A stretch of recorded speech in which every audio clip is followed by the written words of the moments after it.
Calculating the difference between dates can be useful when you want to analyse how long projects or campaigns have been running, how long until a deadline, and much more. To start, type equals DATEDIF, and then select the first date, followed by a comma, and your second date.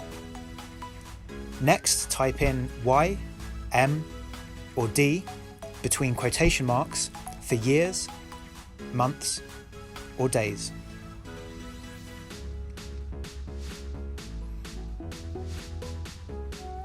Note that for days, you can also just subtract the two numbers. If the exact amount of years to the decimal place is needed, either divide the days by 365 or use the YEARFRAC function.